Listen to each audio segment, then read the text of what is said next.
Good evening. It's nice to be with you for this, the last show of the present series. And tonight we've got a high wire act by the GPO's telegraph pole repairers, juggling by the staff of the statistics office, and tap dancing by 20 Glasgow plumbers. And we'll be talking to two girls who went on expensive holidays to Italy and felt the pinch.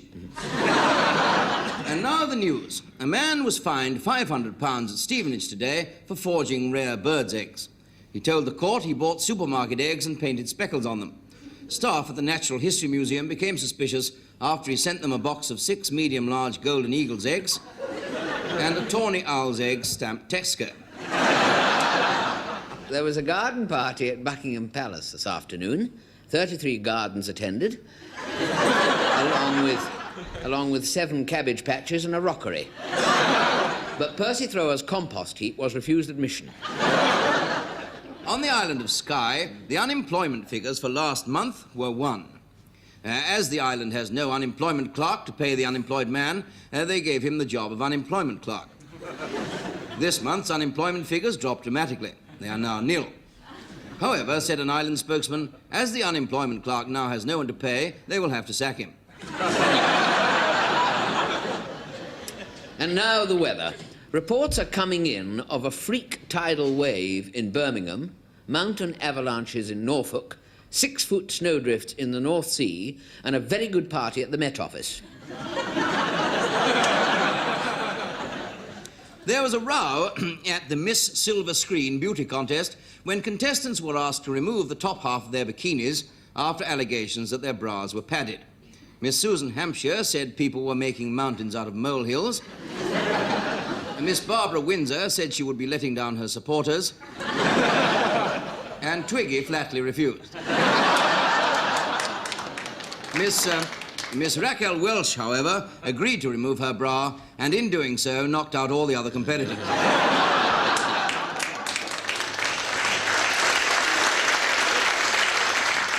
And now a sketch about an enormous embarrassment at a small, intimate party. Ronnie Corbett will play the small, intimate party. And Ronnie Barker will play the enormous embarrassment.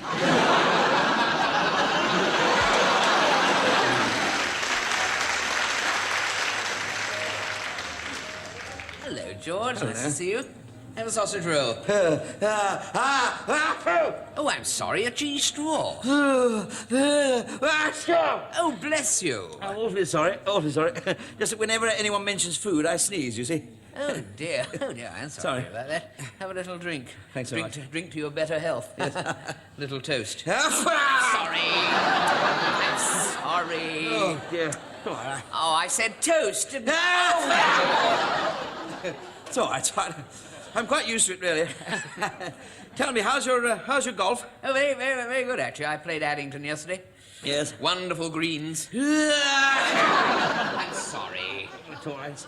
The whole trouble started, you see, when I went to see this damned hypnotist, the great Misto. Well, he put me under, you see, and he got me to do this sneezing as a sort of lark. Beg your pardon? I'm sorry. I do that rather silly moo every time someone mentions a bird, and you said L-A-R-K. L-A-R... Oh, lark, yes.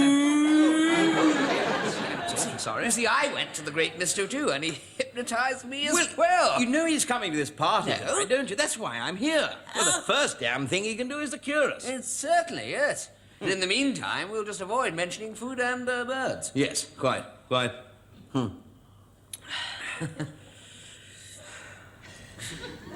So we've got to say something, I suppose. Can't chicken out.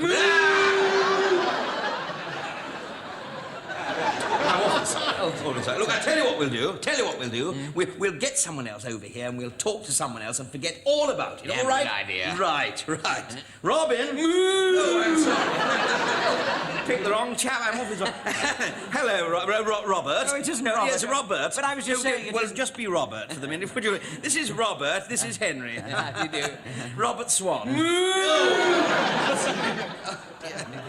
I beg your pardon. How do you do? Have you met my girlfriend? She's over there. Oh, yes, which one is that? She's the wren. Oh, dear, I'm sorry. This really does take the biscuit. Gesundheit. Bang! Pardon? I'm terribly sorry. You see, I went to this hypnotist. The great Misto? Yes. And now, whenever I hear a German word, I go bang! It's very painful. Oh, yes, well, it can be. It can be. Yes, well, very well, we mustn't say any German words. No, indeed not, indeed not. No, sorry. Awfully cold weather we've been having. Absolutely bitter. Bitter. Bang! Oh, nuts! I'm awfully sorry. Look, we must stop this. Everybody's rather looking at us. Trying to be unobtrusive, for God's sake. Everybody duck. I'm awfully sorry. Whee! Was that you?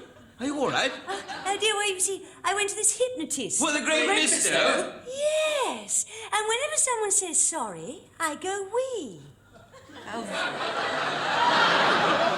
How very inconvenient. Embarrassing. Oh, it's awful. I go as red as a beetroot. Pardon? You said beetroot. Sorry. Oh, sorry.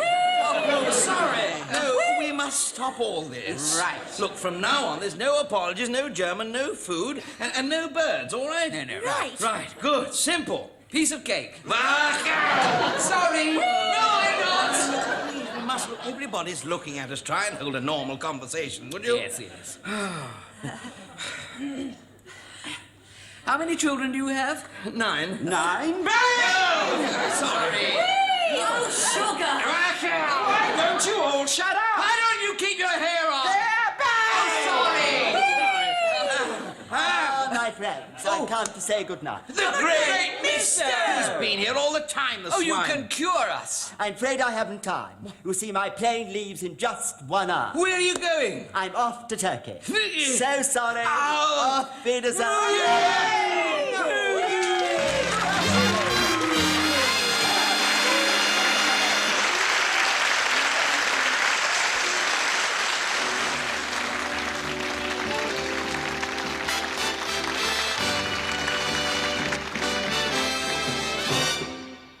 I don't remember what day it was. I didn't notice what time it was. All I know is that I fell in love with you. And if all my dreams come true, I'll be spending time with you. Every day's a new day in love with you. Every day's a new way in love with you. Every time I kiss your lips, my mind starts to wonder. And if all my dreams come true, I'll be spending time with you. I love you more today than yesterday, but not as much as tomorrow. I love you more today than yesterday, but darling, not as much as tomorrow. Tomorrow's date means springtime, just a date away. Cupid, we don't need you now, be on your way. I thank the Lord for love like ours that grows ever stronger, and I always will be true. I know you feel the same way too. I love you more today than yesterday, but not as much as tomorrow. I love you more today than yesterday, but darling, not as much as tomorrow.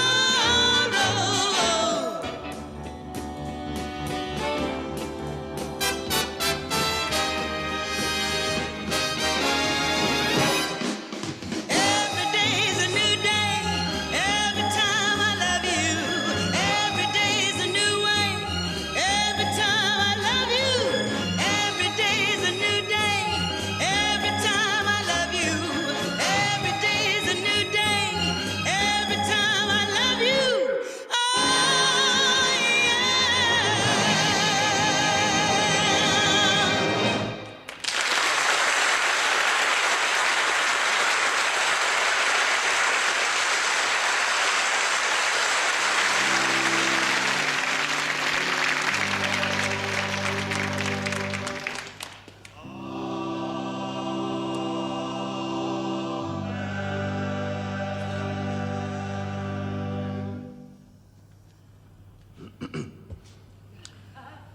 Dearly beloved, we all, at some time or another, said to ourselves, who am I? Who am I? And haven't we all, in those times of doubt, answered ourselves with frank honesty, I don't know?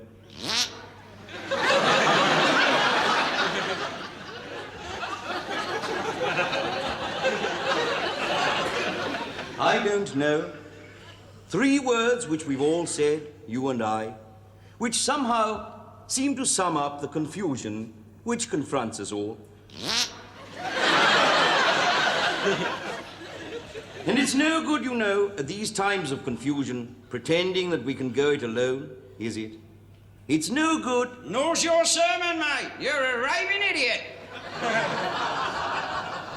I get paid for being an idiot, sir. What's your excuse? Well, at least you admit it. I have a feeling you're at the wrong service, sir. You should be attending a funeral. Whose? Yours? No, but seriously, members of the congregation, life is confusing. Life is strange. But after all, it does have 2 sides to it. Yeah, a front side and a back side. Why don't you go and lie down in the cemetery and tell them you're ready, sir? No good. They're saving a big space for you. Listen, the biggest space around these parts is in between your ears.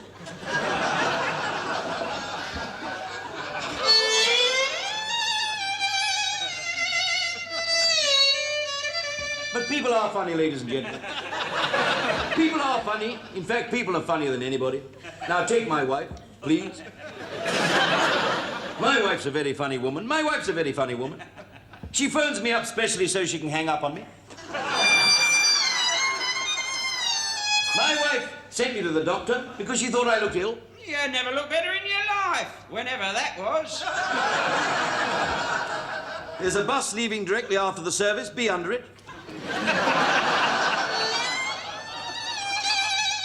So I went to the doctor. The doctor says, you're going to live until you're 55. I said, I am 55. He said, what did I tell you?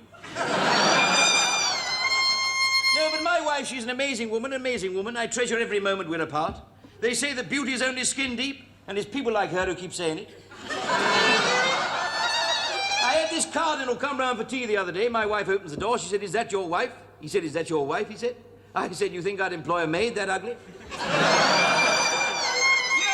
to have a wife the way you look. I'm lucky. Listen, you're lucky, sir. We had an old verger peg out here the other day. He was 106. After he'd been dead 3 days, he looked better than you do now.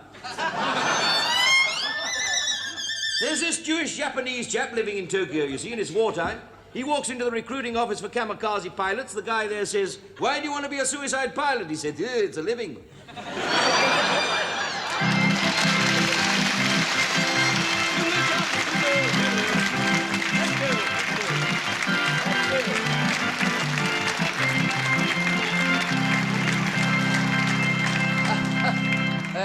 What are they like out there? Marvellous. Oh, that's good, because we're doing Garagles from the Geigle. Are you really?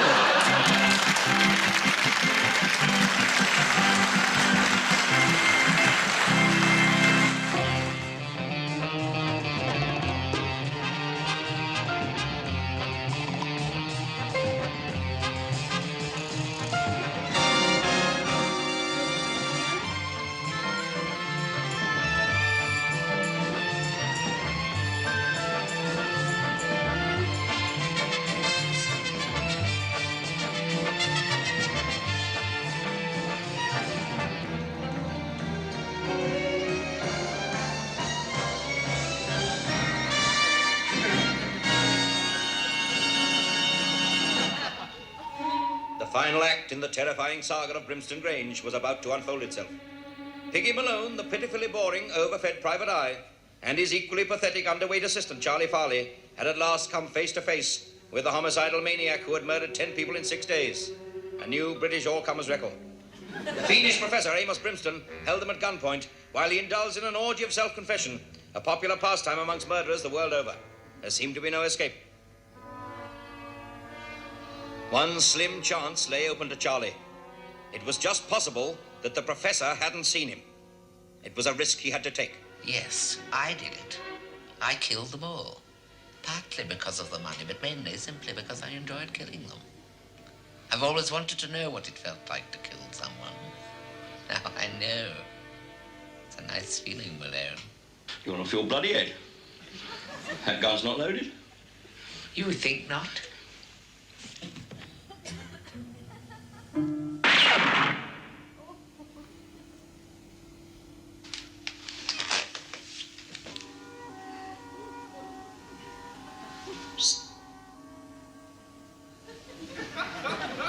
Oh, yes, that's a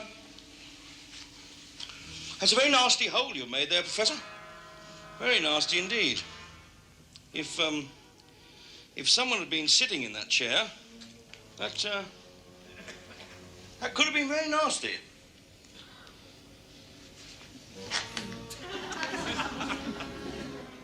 But there wasn't, was there? Which reminds me, what happened to that obnoxious assistant of yours, Mr. Farley? I thought he never left your side. Well, he has to sometimes, doesn't he? He's only human. He'll be back in a minute, though. He's never very long. You may rest assured I shall be ready for him, Mr. Malone.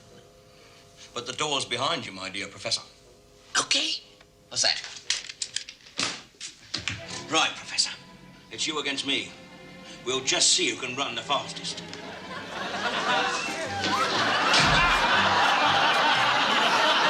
Nice laces, you damn fool. What time my feet And so the wily Professor escaped for the moment the clutches of the law. But Piggy and Charlie were not beaten yet. Back in London, they discovered that the mad Professor was on the board of directors of a well-known chemical company. They accordingly made plans to waylay him when he attended the company's next board meeting at the firm's head office in Southall the following Friday.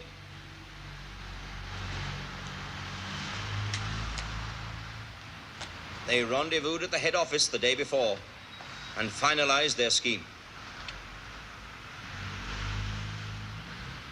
Now, this is my scheme. We changed the numbers of all the floors, right?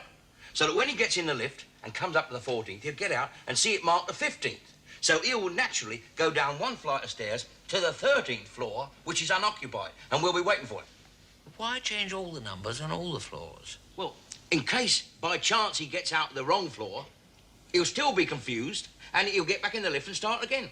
That way we can be sure that he gets out at the right floor. The right floor for us, that is. What a fantastic scheme, Chief. However did you think that up? It was on Blue Peter yesterday afternoon. And so the trap was laid. Next morning at precisely 10:57, the mad Professor, brutal killer of almost a dozen people, walked sedately to a board meeting of the Brimston Chemical Company, completely unaware of the net that was closing inexorably around him. With split-second timing, Malone was about to take his place on the 13th floor. Fate, however, was about to take a hand in the shape of Dulcie Latimer, typist. The lift, please. Yeah.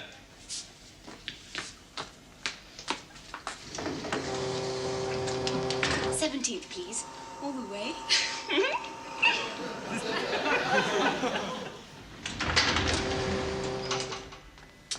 This says the 5th floor. Oh, no, it's all right. It's the top floor, 17th floor. Oh. Could you open the door for me, please? Oh, all right.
You had enough? It was the lift that beat me, not you, my friend. I could never stand very high speeds. That's the trouble with the world today. Speed, speed, speed. Well, never mind. I shan't be in it for long. What do you mean? You don't think I'm going to let you take me alive, do you? What can you do? You have no weapon. Didn't you notice that number beside the lift? What, this 70? Exactly! Exactly! The 17th floor. Don't try to stop me below. This is the ground floor.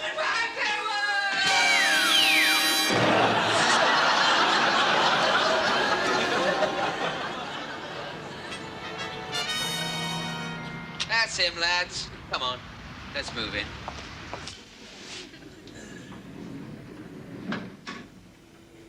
Are you all right? Yeah, I'm all right. Now, Oh, right. don't go up in the lift. It's too far.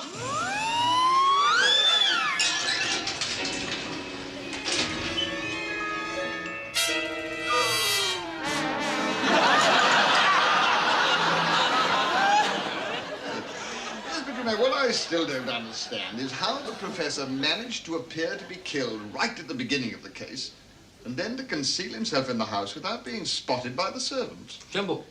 He simply grew a beard, which made him look exactly like his elder brother. Then he invited him down to Brimston Grange and killed him. Pushing his face in the trifle helped.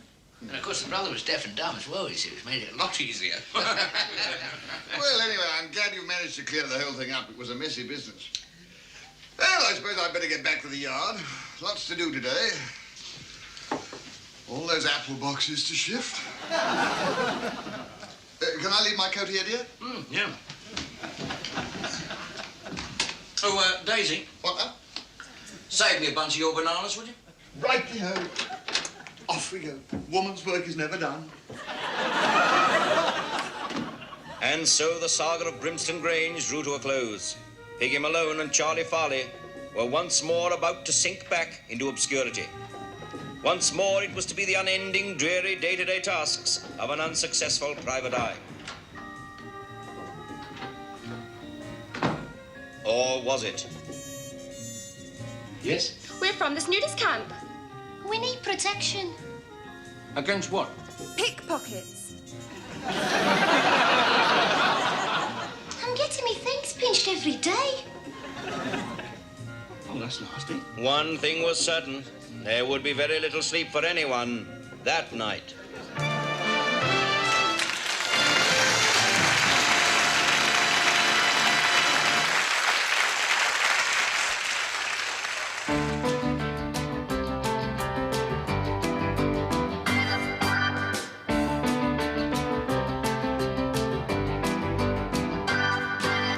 I've got a girl called Bonnie Maroney. She's as skinny as a stick of macaroni. You ought to see her rock and roll with the blue jeans on. She's not very fat, just skinny and bone. I love her, she loves me. Oh, how happy now we can be, making love underneath the apple tree. Well, I told her mama and her papa too. Listen here, just exactly what I want to do. You know I want to get married on the night of June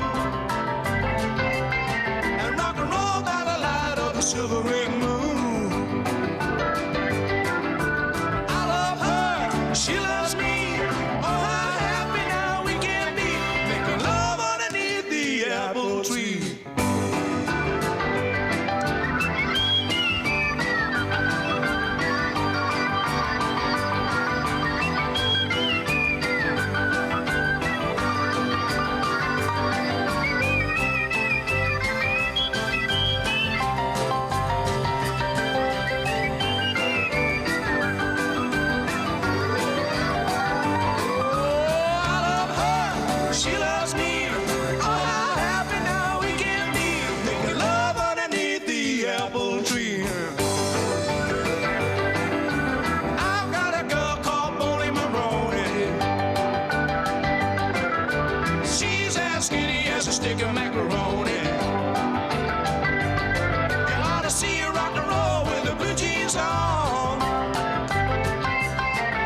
She's not very fat, just skin and bone.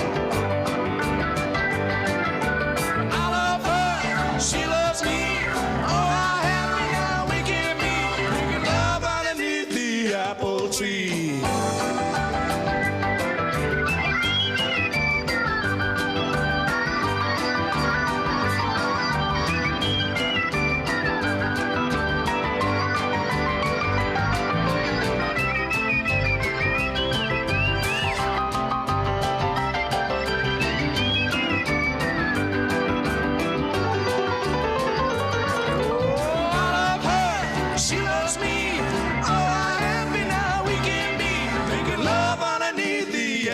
Tree.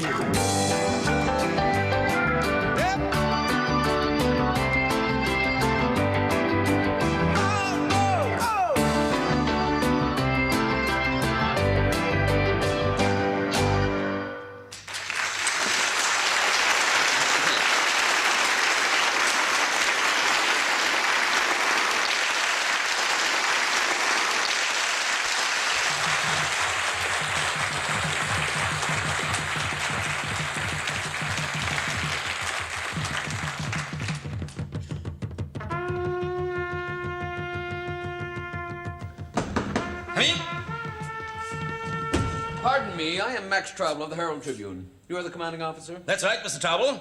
Major Bertie Raven Howard, at your service. I wish to speak to Lieutenants Dave Granger and Hedley Merrill. I'm sorry, but Lieutenants Granger and Merrill were wounded in an attack by the Mad Mullah and his tribesmen. I'm afraid Abdullah the Mad Mullah is about to attack again, with reinforcements. What? Yes, you are in for trouble. Tribal trouble. Treble tribal trouble. Treble, tribal, trouble, trouble? Abdullah the Mad Mullah is, I have heard, at the head of a hired horde of Ushanti Jubantis and that other rotten Hottentot lot.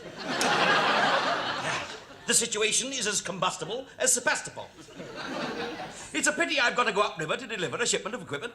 You've no boatman. I've bateman. Who's bateman? My batman. You're going upriver to deliver a shipment of equipment, leaving Lieutenants Dave Granger and Hedley Merrill in deadly peril? Certainly. Those are the facts, Max. You're a yellow fellow. You're an abject object. You are the cur of the corps. Out, Kraut!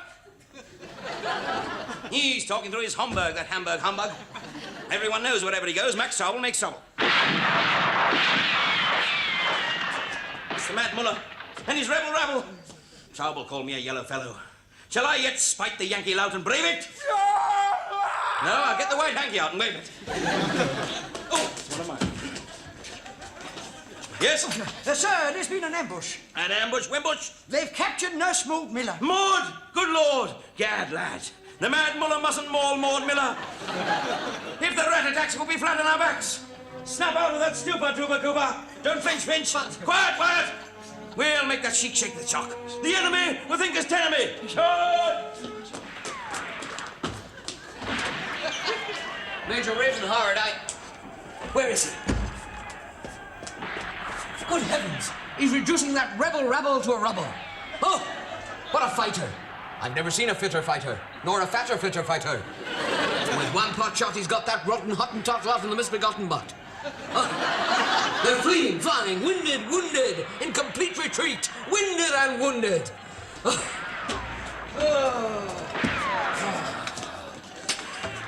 No, they gave my forefathers 4 feathers repeatedly, reputedly. And I myself was a yellow fellow, an abject object who thought naught of going upriver to deliver a shipment of equipment, leaving Dave Granger in grave danger and Hedley Merrill in deadly peril. And the Mad Mullah mauling Maud Miller, my splendid intended. Nevertheless, I triumphed over treble trouble, and treble tribal trouble, and reduced the rebel rabble to rubble, and blew Abdullah the Mullah, their sly spy sky high, so that never ever would men again flaunt the taunt that Bertie Raven Howard was a dirty craven coward. Ugh.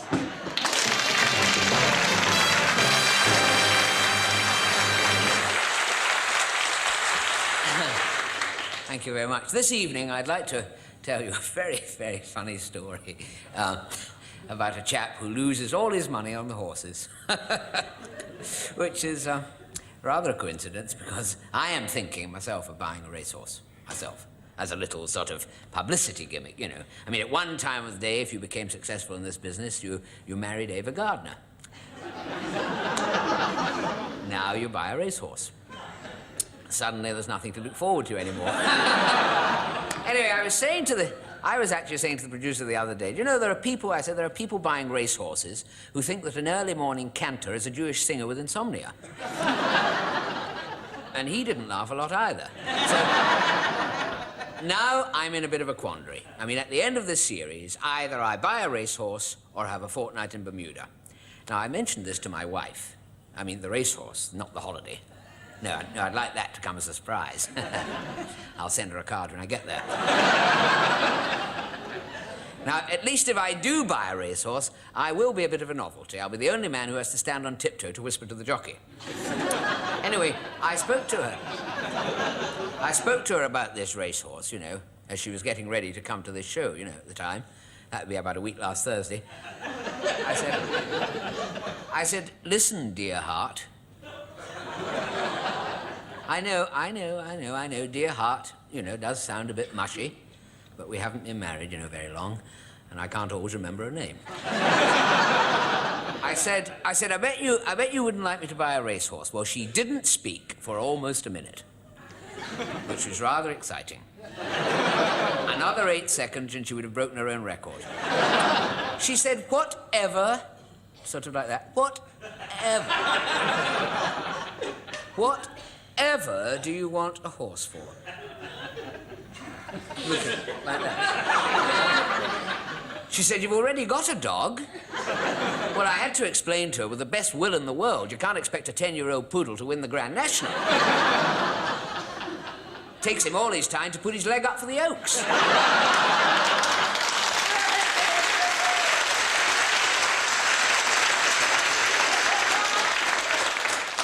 And anyway, she said, all right, that look again. Said, all right, she said. Sort of looking down at that angle, I don't know why. All right, she said, if that's what you want to do, as long, she said, as you have it seen to. She said, otherwise we'll never be able to let it out at night. Now, as soon as I told my agent I was going to buy a horse, he said, what a lovely idea, he said. Have a chat with my brother, he said. He'll get it for you wholesale. Now, as a matter of fact, his brother rang me this afternoon. Nice man, very nice man. Very big in ladies' underwear. But we've all got our problems. Now, he rang me, all very businesslike, reversed the charge. He said, Ron, he said, I've just got back to the office. I guessed he was in his office. I could hear his secretary saying, drink up, it's well past time. He said, Ron, he said, I have bought a nice little horse that will do you beautifully. He said, I bought it at the Newmarket Bloodstock sales. He said it wasn't actually in the sales, but it was, you know, very near the sales. I said, what's he like? He said, he's very quiet, very mature, about 5'2" with eyes of blue. He said, he's out of Airborne by Marmot. I said, I thought they were both stallions. He said, Ron, we're living in a permissive age. Well, I'll be honest with you, I've been very busy, and I haven't had time to go down to his racing stables in Paddington. So they've sent me the photo of the horse, taken soon after he won his last race. Now, I don't know whether you can see all that's there, you see, but he's actually down there. He's being led in to the winner's enclosure, looking very fit. And there's his owner at the time, Baden Powell. Looking very proud and holding his woggle. And they're all there. There's Lloyd George there, Nellie Wallace, the Wright brothers, Max Bygraves over here.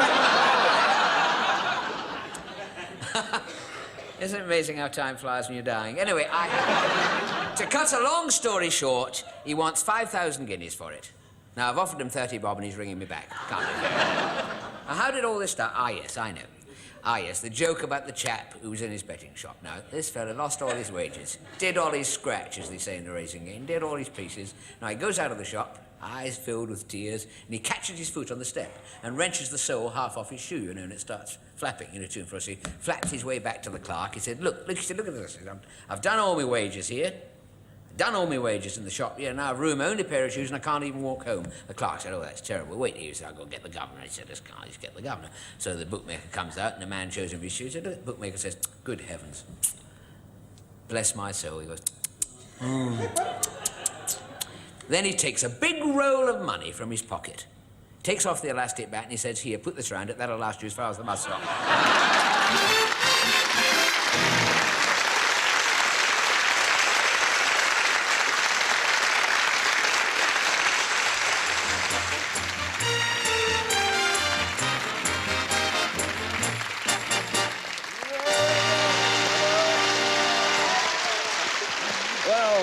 things are certainly hotting up here at the Shangri-La Ballroom in Barnsley. North and South are now absolutely equal, and the outcome at this very exciting heat of come dancing now rests entirely on the last contestants this evening. So here now to show their paces with a dazzling display of old-time dancing are the ladies and gentlemen of the Phoebe Fanshawe Formation Team.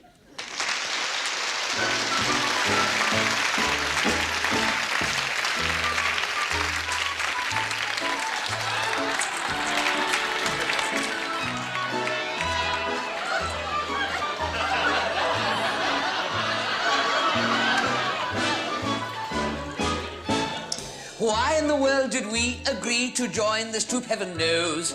My ruddy girdle's killing me, and the sequins up my nose. See how the girls all smile at me as I cavort up and down. They love my tangos and my fandangos, the best in town.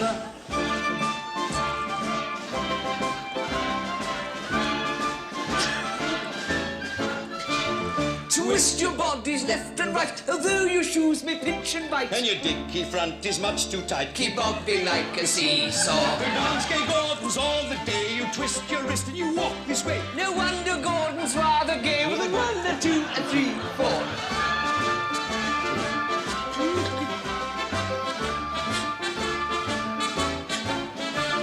There's that new girl, Mary Chubb. She's joined the team from the local pub. She's just been put in the dancing club. Well, what are you looking at me for?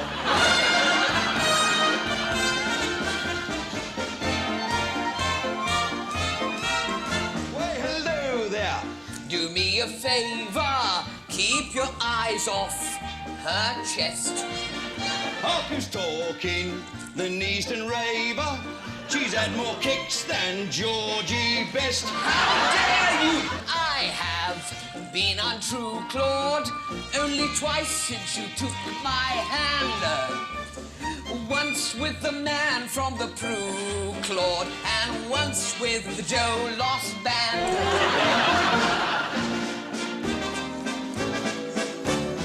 How about that night with Bernie Schwartz? Vice in Ruislip. He's 6'2", can't figure who put you up to it. You and Mavis White got drunk and played me false.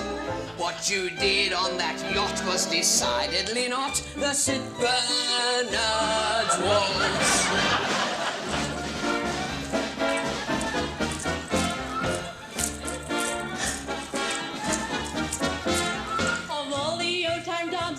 You're quite my favorite kind. Tell me, have you touched the lancers? No, I'm not that way inclined. I rate you so highly. I'd love to try you out. Tell me, do you reverse, Mr. Riley? Yes, but not when the wife's about.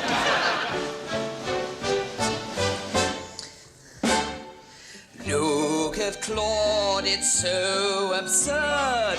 Look at Claude with that big bird. They're entwined, I think I'll faint.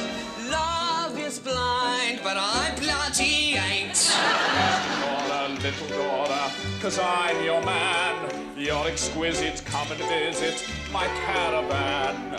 In the morning we can breakfast on tea and fudge. Shall I call you on the phone? No, I'll give you a nudge. Wait till I get you home tonight. I saw you twizzle and twirl. Don't you get stoppy and try to frighten the poor defenseless girl. Here, can't you see we're on TV? There's Peter Western in white. Forget the punch up and round the bunch up and dance, dance, dance, dance, dance all night.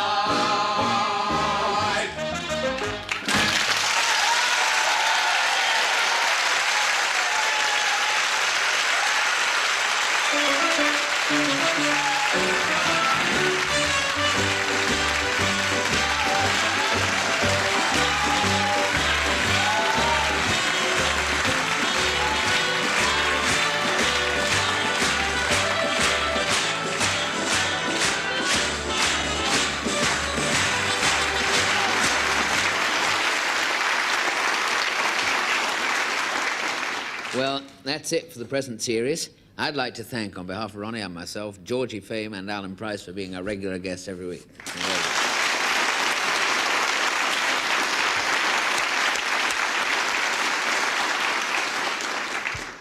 Next week, we go our separate ways. Ronnie Corbett will be appearing in Two Gentlemen of Verona at the public baths in Loo. And I shall be appearing in Two Public Loos of Verona, the Gentlemen's in Bath. Thank you very, very much for all your letters. We've had one letter from a tooting viewer asking how he can stop tooting. And we've put him in touch with our barking viewer who has a similar problem. Not to mention a similar joke. And to end on a showbiz note, one of the world's most famous contortionists arrived at London Airport today after 40 years in Australia. He told reporters, "I've just come to look up my relatives." And now it's good night from me. And it's good night from him. Good night. Good night. Good night.